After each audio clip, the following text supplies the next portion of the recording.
Ser un padre que no estaba ahí. Hay veces que tú tienes que tragar en seco, respirar profundo y decir, ok, toma tú esa decisión y verlos cómo se van por ahí a tomar una decisión equivocada. Yo creo que es labor de los padres caerle atrás a esas señales que los niños van dando y olvidarse de, ¿se puede vivir de esto o no se puede vivir de esto?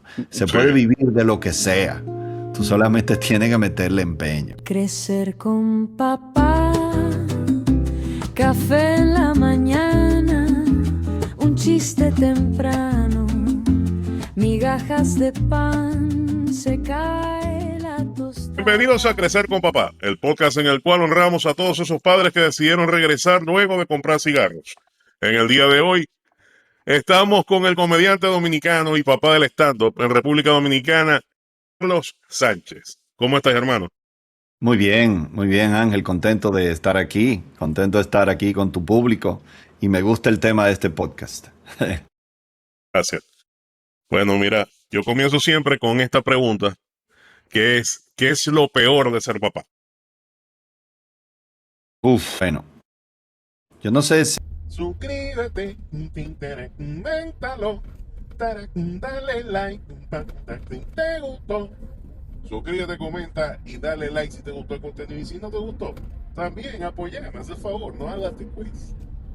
Coméntalo y dale like si te gustó. lo peor. Sí, ok, yo me voy a arriesgar a decir lo peor. O sea, me da miedo siempre ponerle el primer lugar a algo, porque a veces son tantas cosas que uno no sabe de dónde elegir. Lo peor pudiera ser uno ver que tus hijos están de camino a una pared a darse un cabezazo, pero hay momentos en que hay que dejarlos que se den ese cabezazo. Y tú sabes que se van a dar un cabezazo, pero uno quiere tomar como todas las decisiones por ellos, de decir, ok, ya yo he vivido mucho más que tú, ya yo sé lo que te conviene para la vida, déjame yo decidir por ti. Y resulta que ellos no quieren que tú decidas por ellos y ellos no quieren esa decisión tuya, ellos quieren otra decisión, la cual tú estás seguro que es incorrecta, pero hay veces que tú tienes que tragar en seco, respirar profundo y decir, ok, toma tú esa decisión y verlos cómo se van por ahí a tomar una decisión equivocada. Yo creo que eso pudiera ser de las cosas que más me causan angustia de criar hijos. Pero yo también he aprendido que eso es parte del proceso de aprender a vivir. Uno tiene que dejarlo. Uno tiene que asegurarse simplemente, claro, que cuando se den el cabezazo, quizá no que se rompan la cabeza, bueno, que le salga un chichón, que le salga un pequeño moradito, y que se den su cabezoncito. Claro, si tú ves que se van a romper la cabeza entera y hay que darle 10 puntos, entonces ya ahí métete y di, no, eso tú no lo vas a hacer. Pero hay veces que hay que dejarlo que se den un cabezoncito. Sí, sí, sin duda. Yo creo que también es una de las partes más difíciles de ser papá. Que uno quisiera que no sufran, pero inevitablemente sabe que van a sufrir y que es necesario. Sí, sí, pero siempre se prende tu instinto paterno de decir, pero es que mi trabajo es que él no sufra. ¿Por qué diablos yo tengo que quedarme tranquilo haciendo nada? Yo estoy siendo un mal papá porque yo sé que va a sufrir, pero hay que dejarlo. Así mismo. Vos tenéis 2 hijos, ¿no? Tengo 2 hijos, una niña de 14 y un niño de 12. Ok, están ahora en la adolescencia. ¿Qué tal fue o ha sido esa vivencia de la adolescencia de ellos? Es verdad que cambiaron mucho, que Sí, se sí. distanciaron. Sí, cambiaron mucho, se distanciaron mucho. Bueno, en el caso de mi hijo todavía sigue mucho más inocente, mucho más infantil, con 12 años. Pero mi hija ya con 14, casi 15, ya está bien, bien rebelde, bien terca y tengo que dejarla porque nos parecemos muchísimo. Entonces, yo me veo perfecto con su edad, yo me veo perfecto teniendo las mismas discusiones con mi mamá, las mismas peleas con mi mamá y entonces ahora yo digo, bueno, déjame yo comportarme diferente para no repetir ese camino. Ya yo sé que eso es parte de la vida, ya yo sé que por lo menos yo me da confianza saber que ella saldrá adelante. Eso, ¿Entiendes? eso, te, eso te iba a preguntar. ¿Qué tanto ¿Qué tanto te genera conflicto y qué tanto te da confianza que te veáis, sí, que te veáis reflejado en ella a esa edad? Sí, nos parecemos mucho. Y ella, por ejemplo, fíjate yo como me dedico al stand-up, ella tiene una pasión gigantesca por el teatro musical, no quiere hacer más nada en la vida que no sea teatro musical. Tiene mucho talento y se obsesiona con el tema. Entonces, de alguna manera, yo creo como que ella, o sea, siento que me ha ido relativamente bien en mi carrera y yo creo que ella también le irá bien porque como que entiendo su forma de pensar, su forma de practicar y al final yo digo, bueno, ok, más o menos yo salí un poco adelante y me ha ido, digamos que bien. Eh, yo creo que si ella sigue así, ella también puede tener una carrera exitosa. Ya, mira, y este, cuando vos te dedicaste al stand-up, o sea, vos sois abogado, los que te seguimos lo sabemos. Cuando vos estudiaste o cuando vos saliste de secundaria, digamos, ser comediante de carrera quizás no era una opción, ¿no? No, Pero ahora, ajá, ahora vos vivís del arte y tu hija lo sabe y lo ve. claro. ¿Cómo te ha creado algún conflicto eso? ¿O decís, tenéis todo mi respaldo y vamos para adelante con ese? Sí. Sí, sí, por suerte también mi esposa, aunque no se dedica al arte, pero ella sí hizo teatro por muchos años. O sea que los dos venimos del mundo del espectáculo y los dos hemos pasado por escenario, los dos sabemos lo que es ensayar, los dos sabemos lo que es estar nervioso antes de una función. Entonces, como que estamos dentro del mundo, digamos. Eh, pero nosotros siempre hemos querido darle full apoyo. Incluso tenemos casos, por ejemplo, de familiares que son banqueros y no lo ven así. O sea, como que el otro día tuve una conversación con un familiar que me dijo, bueno, pero ella está haciendo, o sea, ella está muy ocupada con el teatro musical, pero ¿cuándo la van a poner a ella en una clase de verdad? Y a mí me voló la cabeza y yo dije, ¿de verdad? ¿Cómo de verdad? Pero esto es de verdad. Tú sabes el trabajo y el tiempo que le está dedicando. Tú sabes el esmero, el esfuerzo, lo mucho que tiene que practicar. ¿Entiendes? Esto es de verdad, pero claro, ellos lo entienden que, no sé, de verdad tiene que ser clase de ajedrez, clase de contabilidad, finanzas personales, ese tipo de cosas. Eso es lo que va realmente a formar a los niños para el futuro. Entonces, sí, todavía uno tiene que luchar con eso, pero nosotros le damos full apoyo, porque hay veces que lo único que a mí me hubiese gustado hacer un poco más en mi pasado es un poco más de arte, eso es todo. Y yo toco guitarra y me hubiese gustado estar más en bandas de música, me hubiese gustado estar más en obras de teatro, en todas esas cosas, en vez de hacer un montón de cosas que hice. Claro, no me arrepiento, en realidad. Me hubiese gustado cambiar eso, pero no me arrepiento, porque todas esas Sí, cosas que hice, de alguna manera me formaron a quien soy hoy. sí, te llevaron hasta donde estás ahorita, pues. Sí, Sí, a mí por lo menos también me pasa. Yo pasé, yo pasé toda mi vida, digamos, tratando de llegar quizás al punto donde estoy ahorita, pues empezar a hacer una carrera en el arte. Porque no, a mí también me gusta mucho el stand-up, me gusta la comunicación y sí, fue algo que siempre estuve como que sacándole el cuerpo porque no veía que esa fuese una vía que tuviera. Y ahí es donde es muy importante la labor de los padres, porque si tu padre te dice, ya, no, pues si lo que te gusta es esto, dale por ahí. Yo te apoyo. exacto. Sí, Que te y yo, digan, por no, eso ejemplo, no es una carrera. claro, y yo, por ejemplo, después de que ya uno es adulto, he conocido una cantidad de casos tan grandes de cantantes, de directores de cine, de actores, de pintores, de diseñadores gráficos, de todo, que todos tienen una carrera de administración de empresa, de mercadeo, de publicidad, de abogado, de arquitecto. ¿Entiendes? O sea, como que he conocido mucha gente que tuvo que hacer lo que sus padres le dijeron que hicieran, de estudia estas carreras, y cuando llegan dice, bueno, ok, papi, voy a estudiar arquitectura, y el papá dice, eso, muy bien, mijo, eso sí es una carrera. Y entonces estudia la carrera es miserable en esa carrera y al final tiene que decir, bueno, pues nada, pues déjame ser actor, que era lo que yo quería hacer. ¿Y O entiendes? o lo que lo llena es que lo aplaudan cuando termine el edificio. Y Sí, exactamente. Y entonces, en ese caso, yo estudié Derecho no porque me obligaron, sino yo no sabía en realidad qué estudiar y dije, bueno, ok, déjame estudiar Derecho. Y estudiarlo me gustó y me apasionó. Me volví parte de ese mundo y me entré de lleno. Pero ya trabajarlo no me gustaba. No me gustaba el día a día de una oficina de abogado, me parecía muy aburrido. Y ahí fue que vi el humor como una opción.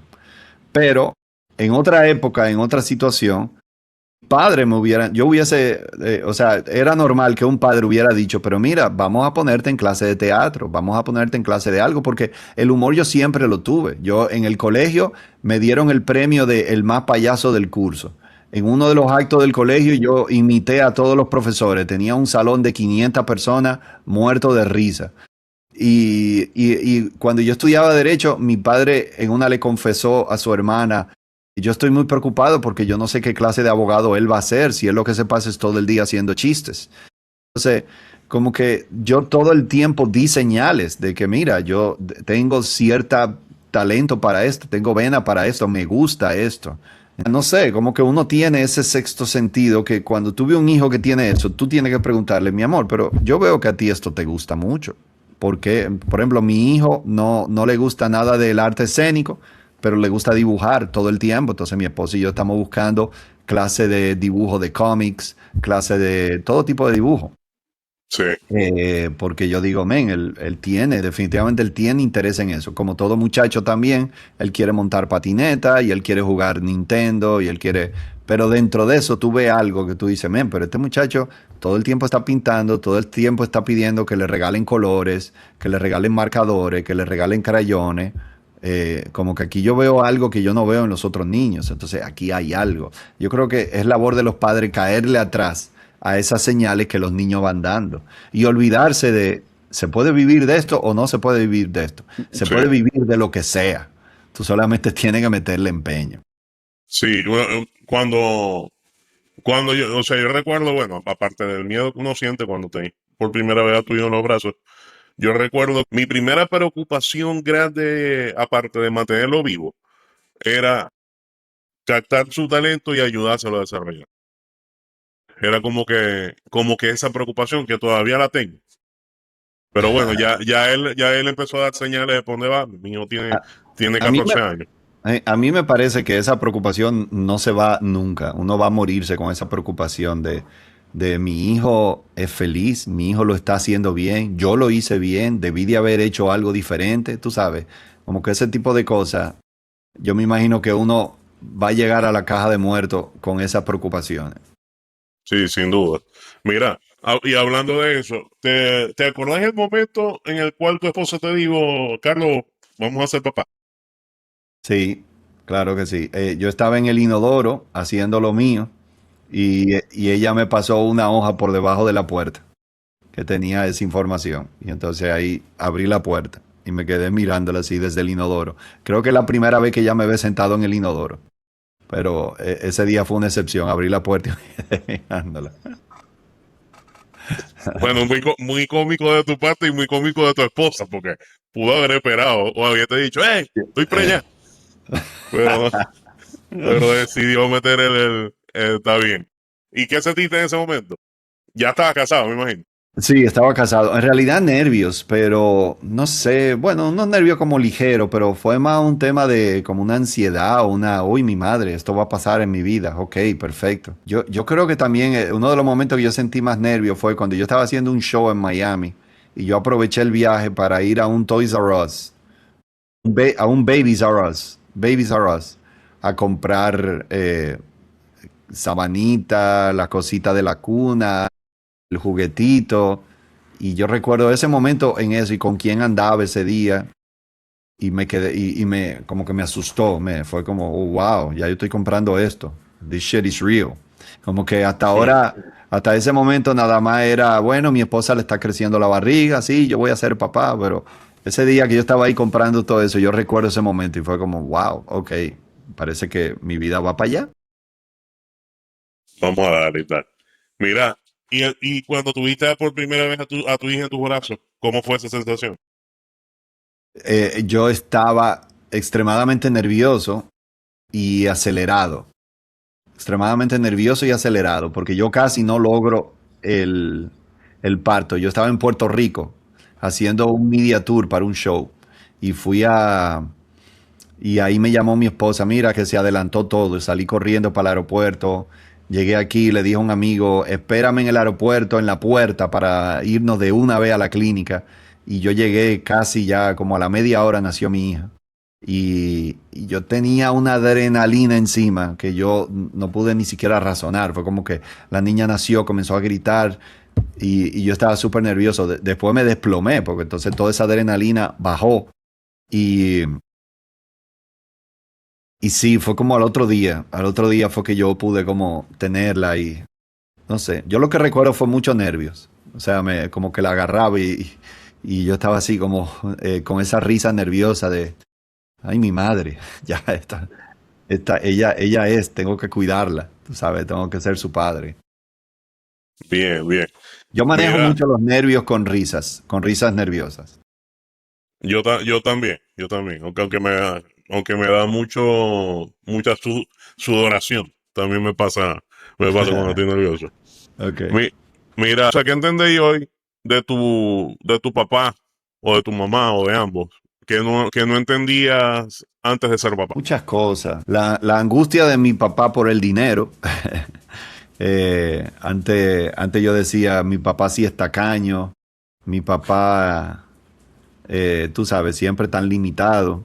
Y ahora lo entiendo. Y ahora lo entiendo de por qué uno tiene que aprender desde pronto a que te ganas 10 y no gastes 10. Tienes que gastar 8 o 7. Pero guarda que en un hogar siempre se necesita dinero, siempre hay imprevistos, siempre hay algo que se daña, siempre hay una clase nueva que pagar, siempre hay, te llaman de la escuela, del colegio, que no, que ahora los niños vamos a hacer un field trip para las cuevas de tal cosa, entonces hay que pagar tanto. Eso es algo que nunca acaba. Entonces, es muy importante como padre aprender a vivir por debajo de tus limitaciones, porque la- eh, tú tienes demasiada variable y constantemente te van a sorprender.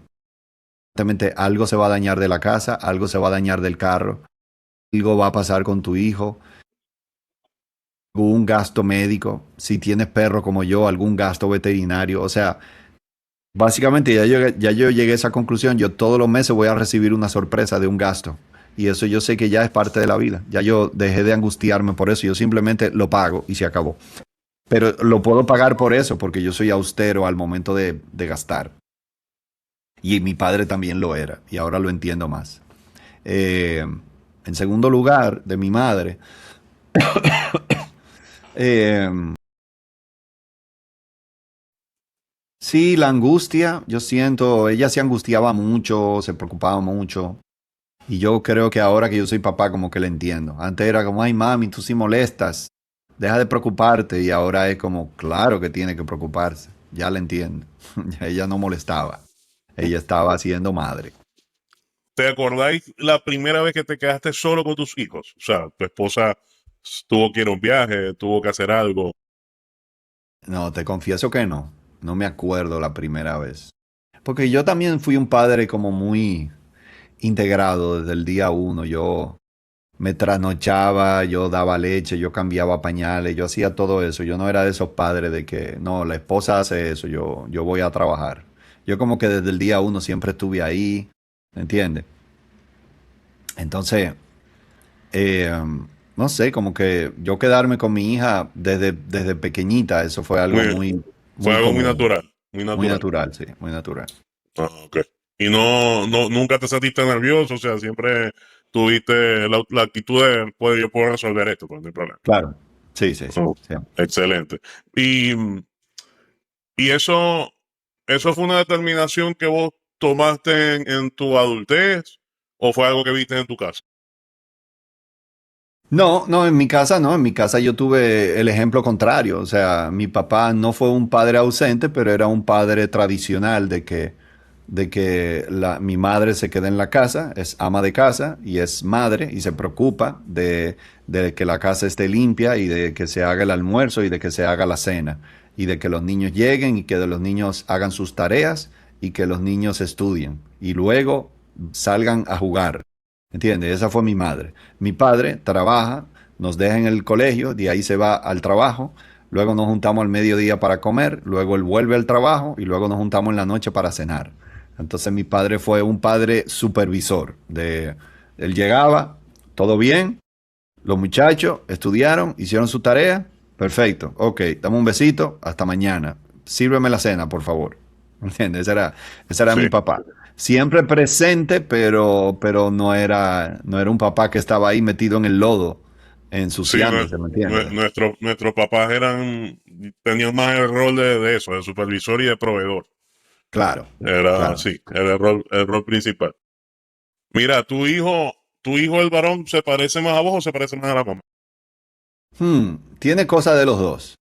Tiene cosas de los dos. Mi hija se parece más a mí. Sí, mi hija tiene mucho de mi personalidad. Mi hijo tiene cosas, sí, pero también tiene más de mi esposa y del lado de su familia, me parece a mí.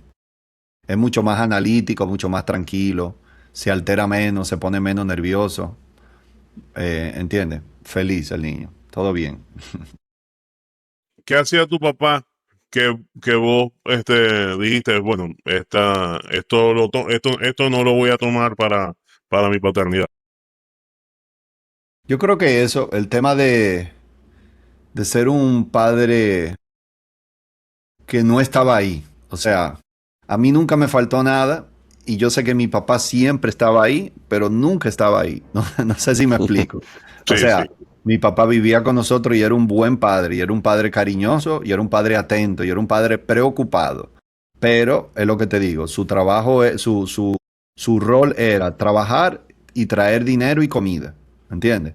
Entonces ya, si yo trabajo y traigo el dinero y la comida, yo no puedo además estar pendiente de que terminaste la tarea de matemática y de que te estás quemando en la escuela. Eso ya está tu mamá. Entonces, como que esos roles estaban muy divididos.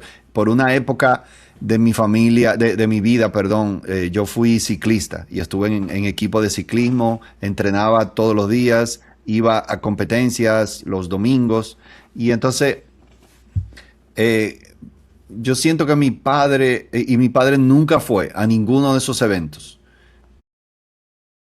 Y yo veía los otros padres que iban a las competencias con una neverita de cerveza, ¿entiendes? Y, ¡yay, mi hijo! Y lo tomaban como un pasadía, digamos. Y ahí estaban los papás de mis amigos sentados en una silla plegable, bebiendo cerveza, apoyando al niño. Y el niño pasaba y, ¡uey! Hacían su bulla. Y mis padres nunca estuvieron ahí. Bueno, mi madre porque no manejaba. Entonces era como que tenía, si iba, era con mi padre que iba. Ella no podía ir claro, sola. Pero mi padre, por un lado, él nunca se preguntó ir a esos eventos, es simplemente, ok, mi hijo vaya, punto, avísame cómo te fue. Y luego yo nunca me pregunté si yo podía pedirle a mi papá, ven al evento, ¿entiendes? Como claro, que, como que estaba súper claro que, ok, cool, yo voy a estar aquí descansando porque me lo merezco, porque me pasé la semana entera trabajando y tú me avisas cómo te fue, que te vaya bien, mi hijo, cuídate, ¿entiendes? Y ahora como padre, pues yo estoy en todo lo que hacen mis hijos y mi esposa también. Nosotros vamos a todas las exposiciones de la escuela, a todas las competencias, a todos los ensayos, a todas las funciones de las obras de teatro. A todo, a todo. O sea, claro, a veces, obviamente, un día falto, pero es porque, ok, estoy en Estados Unidos, estoy de viaje, estoy trabajando, me coincidió con tal cosa, me contrataron para un show ese mismo día, esa misma noche. Lo siento, ese es mi trabajo, tengo que ir cuando me llaman. Yo no elijo a veces. Yo a veces elijo cuándo trabajar y a veces me dicen cuándo tengo que trabajar. Entonces, eh, como que en esas pequeñas excepciones yo no voy. Pero fuera de eso, yo voy a todo.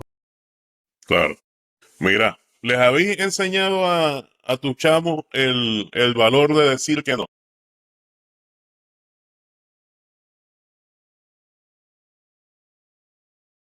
Eso es algo muy difícil de lograr. en el caso mío. Yo quiero enseñárselo, pero yo soy muy mal ejemplo en ese sentido. A mí me da mucho trabajo decir que no. Y Entonces, eso muchas veces me ha limitado muchas cosas y a cada rato estoy en una situación de, ay, ¿para qué dije que sí, carajo? ¿Entiendes? Eh, pero yo sé que es algo muy importante. Ayer creo que fue, ayer tuvimos una conversación sobre los vapes, los vapes, ujú. y con mi hija. Le dije, mira, ya pronto tú vas a ir a fiestas donde van a ver amiguitos fumando vapes. Tienes que aprender a decir que no, ¿ok? Y lo que sea que te digan que no hace daño es completamente mentira. Los vapes ya está demostrado que una de las cosas más dañinas que se han inventado, por encima del cigarrillo. Entonces, le expliqué por qué es malo, le expliqué por qué el cigarrillo fue malo y por qué el vape está siendo malo. Y que si tiene gente fumando y que te ofrecen, dile que no. Fue una como de esas primeras veces que hemos tenido esa conversación. Sí, es importante y sobre todo cuando para las mujeres, porque yo siento que, o sea, a los hombres también nos cuesta decir que no, eso es un tema común, pero yo siento que a veces las mujeres se abstienen más de dar una respuesta negativa, o sea, las mujeres son como un poco más proclives a pedir más permiso que nosotros los hombres. Yeah. Y eso, en estos días pues, estuve reflexionando sobre que la gente que es papá de niñas, de mujeres, que es súper importante manejar ese tema, porque les puede ahorrar muchos problemas pues en el futuro. Sí, claro, claro. Mira, ¿tenías algún momento en el que sentiste que fallaste como papá? Sí, varias veces. Varias veces. Sí. Sí, yo creo que los niños estaban yendo a una clase de jiu-jitsu porque yo quiero que ellos aprendan a defenderse. Y, y los dos la odiaban a muerte. O sea, pero una cosa exagerada. El odio que le tenían a esa clase. Y todos los días que iban a la clase, en mi casa había una tragedia griega. Y yo dije, no importa, la van a hacer, cueste lo que cueste. Pero llegó un punto que la lucha fue más grande de lo que yo pensé. O sea, porque yo pensé, bueno, ya después de la tercera clase se acostumbrarán y simplemente van. Pero íbamos ya como por la 10ª clase y era, ay Dios mío, yo no quiero ir. Y loco, llega un punto que tú dices, ya, yo no aguanto más. Entonces, paramos las clases y hoy me arrepiento. Hoy yo digo, esa clase debimos de continuarla. Me arrepiento muchísimo. Y estoy viendo en qué momento podemos retomar la clase, pero ya tú sabes que hablar ese tema va a ser una bomba atómica. No, ¿hace cuánto fue eso? Eso fue el año pasado. Ah, bueno, no hace tanto. O sea que No hace no, tanto, sí. no es cuestión de niñez y adolescencia, es cuestión de que no les guste y ya. No le gustaba la clase, pero también sí, yo creo que voy a tratar con otra academia. Y también era que quedaba lejos el día, era una tortura ir y venir. En Santo Domingo el tráfico es muy pesado, hay mucho tapón, el tráfico es muy fuerte. Y entonces eso era la hora pico. Eso era como, había que llegar a la hora pico y había que irse a la hora pico. Entonces les tomaba como 1 hora llegar y 1 hora volver, además de la hora de clase. Entonces, tú sabes, 1 hora mirando al techo ahí en el carro era una tortura para ese muchacho. Sí, claro, ¿no? No, y cuando algo no te gusta es terrible hacerlo. Mira, Carlos, que hay una cosa que es un estigma que siempre llevan las mujeres, no, que cuando dicen expresamente que no quieren tener hijos, la gente reacciona negativamente y llegan a decir a veces que una persona que no tiene hijos o una mujer que no tiene hijos es una persona incompleta, cosa que me parece una barbaridad. Ajá. Y por eso te pregunto, ¿vos crees que un hombre que no sea padre no es un hombre completo? Mira, yo creo que si nos vamos al concepto de naturaleza como tal, es una persona incompleta, porque yo sí creo que los seres humanos vinimos al mundo a procrearnos. Y de hecho, es el instinto número 1 de los seres humanos, por encima del instinto de supervivencia. El instinto de supervivencia es el instinto número 2. Esto es un dato científico. O sea, Sí, el número 1 es el instinto de procrear. sí. Antes de tú pensar en sobrevivir, tú piensas en cómo En la perpetuar preservación de la especie. la preservación de la especie. Entonces, tú estás buscando cómo encuentro una pareja, ¿entiendes? Cómo puedo embarazarla y luego, por eso, luego, y cómo embarazo a la siguiente y a la siguiente y a la siguiente. Y fíjate cómo ya el ser humano se propagó por todo el planeta y estamos sobrepoblando el planeta. Eso es por un instinto de nuestro ADN. Eso no se puede negar. Pero ya si vivimos en una época donde eso tú no debes decírselo a nadie, porque ya cada quien toma su decisión, por un lado, y cada quien tiene que aprender a ser feliz con su decisión. Y yo he conocido mucha gente que no tiene hijos, que no se arrepintió y que es feliz y vivió feliz, gente que se ha muerto sin hijos y vivió feliz. Entonces, no tener hijos no quiere decir que eres infeliz, eso es seguro. Yo he visto demasiados casos de gente muy feliz sin hijos. Eh, Y en segundo lugar, y esto es real también, el mundo sí está sobrepoblado. Yo siento que ya eso es parte del equilibrio que está buscando la naturaleza. Antes, que alguien piense, yo no voy a tener hijos, era algo muy raro. Ahora, en cada 3 metros hay una persona que dice, yo no quiero tener hijos. Yo no creo que eso ha sido culpa del mercadeo, ni de la publicidad, ni nada por el estilo, ni de el estilo de vida de tanto trabajo y tan acelerado y tan estresante. Yo creo que todo eso ha sido parte de la misma naturaleza buscando su equilibrio, porque ya definitivamente somos demasiada gente en el planeta. Entonces, y ya hay países que no alcanzan los recursos. Ya de hecho, el mundo no alcanza los recursos. No sé si tú sabes lo que es tiene un nombre ese día, el día en que eh, la cantidad de recursos que necesitamos del planeta, eh, hay un día en que se acabó. O sea, que ya es por julio que va, es por julio. Ahora en julio, ya todo lo que nosotros debemos de consumir en un año, lo consumimos en 7 meses. Quiere decir que en los 5 meses Oh, que wow. quedan, que en los 5 meses que queda, ya estamos cogiendo más de lo que podemos, lo que deberíamos de coger. ¿Entiendes? Entonces, por eso es que decimos que al ritmo que vamos a necesitar 2 o 3 planetas para poder mantener el ritmo de consumo que estamos llevando. Y por eso es que eh, eventualmente nosotros deberíamos de terminar siendo una especie interplanetaria, porque necesitamos más planetas para seguir creciendo como raza, como especie humana. Eso es parte también de perpetuar la especie, de preservar la especie. Todo ese afán que tenemos por llegar a Marte y por llegar a la Luna y de tener colonias en la Luna y colonias en Marte, inconscientemente el ser humano está pensando en que ya no nos alcanza este planeta, tenemos que buscar otra solución. Y ahí es que aparecen los Elon Musk y los Jeff Bezos y China y esas cosas. Todo responde a ese instinto del ser humano. Sí, yo te confieso que también quisiera llegar a Marte. Sí, sí, sí, sin duda. No sabía, de hecho, no desconozco el concepto de ese día del que me habláis de, de cuando se llega al tope de los recursos. Y no sabía que ya nos habíamos acabado los recursos que nos tocaban este año, Déjame ver en si me julio. ayuda la inteligencia artificial. ¿Cómo Dale. se el día de la sobrecapacidad de la Tierra o día del sobregiro ecológico? En inglés, Earth Overshoot Day. Ya. Eh, ¿Cómo se calcula? La Organización Internacional Global Footprint Network, la biocapacidad del planeta y la huella ecológica humana. Eh, en la década de 1970 solía caer a finales de diciembre. En los últimos años la fecha se ha adelantado hasta finales de julio o principios de agosto. Eso significa que durante 5 meses al año vivimos con crédito ecológico, agotando la reserva de recursos futuros y acumulando dióxido de carbono en la atmósfera. De Una nada. locura. Muchas gracias.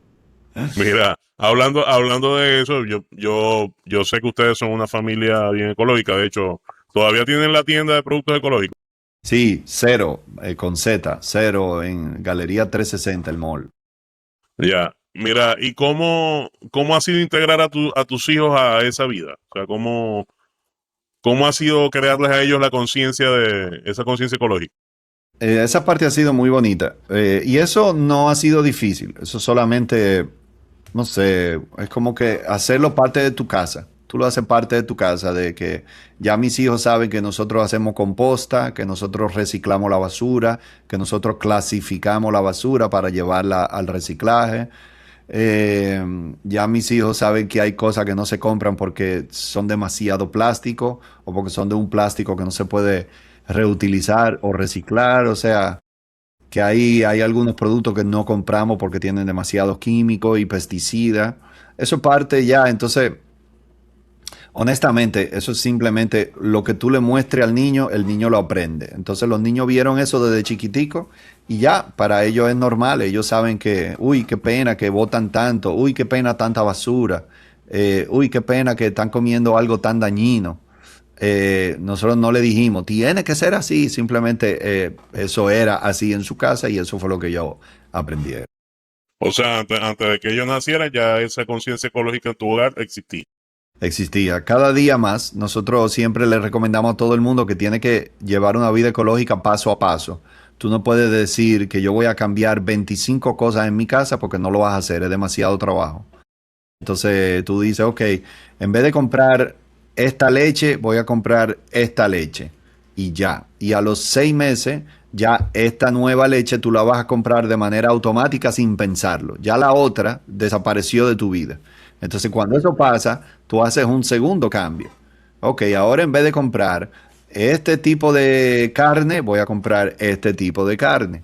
Y ya. Y llega un punto que ya la otra carne no existe y tú nunca la vas a elegir. Y entonces ahí tú haces un tercer cambio. Y así, ahora yo voy a prender los abanicos de tal manera en vez de esta manera y consumo menos electricidad. Pero tienes que dejar que el cambio se integre en tu día a día, que tú ni lo pienses. Porque si no, Claro. tienes que calcular demasiadas cosas al mismo tiempo. No, te iba a hacer una última pregunta con respecto a, a si tus hijos ya habían visto tu especial Criando Carajitos y cómo había sido su reacción. Ellos, el que más vieron, yo recuerdo, digo, está en YouTube y honestamente no lo hemos hablado. Ellos han venido a varios shows míos y el que ellos más vieron fue Recién Parido, porque aunque Recién Parido lo escribí antes, pero lo Ok. grabé después de Ok. Criando un Carajito. Y entonces cuando yo grabé Recién Parido, yo recuerdo a mi hija en el público y luego vino y me felicitó, papi, chulísimo, me dio un abrazo. Eso para mí algo súper especial. Nunca se me va a olvidar ese abrazo que ella me dio ese día. Pero sí, sí lo han visto y le da mucha risa a mi trabajo. En mi casa siempre estamos haciendo chistes, pero ellos, y sobre todo mi hija, yo siento que mi hija tiene, como ella quiere vivir en el mundo del espectáculo, yo siento que ella siente por mí como mucho respeto o admiración de decir, mira, papi hace esto y eso es lo que yo quiero hacer, tú sabes, estar ahí como está papi. Como que ahí mi hija y yo tenemos una conexión muy especial. Y por eso también quiero darle todo el apoyo que ella quiere.